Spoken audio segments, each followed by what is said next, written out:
वह राक्षस धीरे से फुसफुसाया, चलो मैं तुम्हें बताता हूँ कि तुम्हारे पैरों की उंगलियों का स्वाद कैसा है। जैसे ही उसने बच्ची के पैर को चाटा, वो डर के मारे हड़बड़ाकर उठ गई, लेकिन खौफ तो अभी शुरू हुआ था। कमरे का माहौल अचानक बदल गया। राक्षस ने अपनी भारी और डरावनी आवाज में एक ऐसा मंत्र पढ़ा जिसने बच्ची के शरीर पर कब्जा कर लिया। वो किसी कठपुतली की तरह हवा में तैरने लगी। उसकी आंखें खून की तरह लाल हो गईं और उसका खुद पर से काबू पूरी तरह खत्म हो गया। अगली सुबह जब दादी कमरे में आईं, तो बच्ची की पीली और डरावनी हालत देखकर वो समझ गईं कि इस पर किसी बहुत बुरी आत्मा का साया है। उन्होंने तुरंत अपने हाथ में पवित्र क्रॉस लिया और प्रार्थना पढ़ने लगी। लेकिन इससे पहले कि वो प्रार्थना पूरी कर पाती, उस बच्ची ने झटके से उठकर दादी की कलाई पर बुरी तरह काट लिया। उसने दादी को फर्श पर पटक दिया। दादी अपनी जान बचाने के लिए दरवाजे की तरफ भागी, लेकिन पलक झपकते ही दरवाजा बंद हो गया और बच्ची ने उन पर जानलेवा हमला कर दिया। अब उस बच्ची के अंदर कोई इंसानियत नहीं बची थी। उसने हवा में उसी पवित्र क्रॉस की चेन को नियंत्रित किया और उसे दादी के गले में लपेटकर उनका गला घोंटने लगी।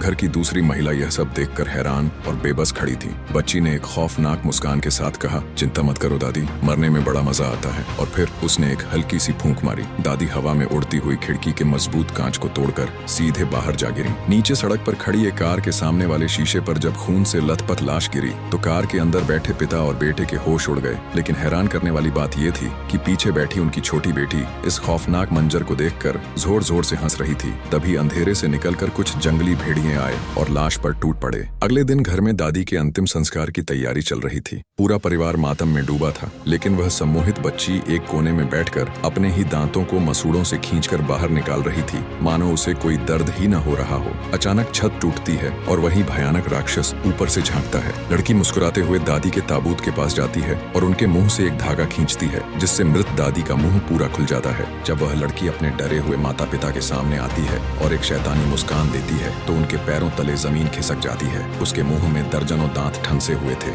जो उसने अपनी मृत दादी के मुंह से निकाले थे। इससे पहले कि कोई कुछ समझ पाता, वह राक्षस छत को चीरते हुए सीधे ताबूत के अंदर गिरता है। चीख पुकार मच जाती है। माँ राक्षस को हटाने के लिए ताबूत को खींचती है। लाश जमीन पर गिर जाती है और पूरा घर हमेशा के लिए एक कभी न खत्म होने वाले दुहा स्वप्न में डूब जाता है।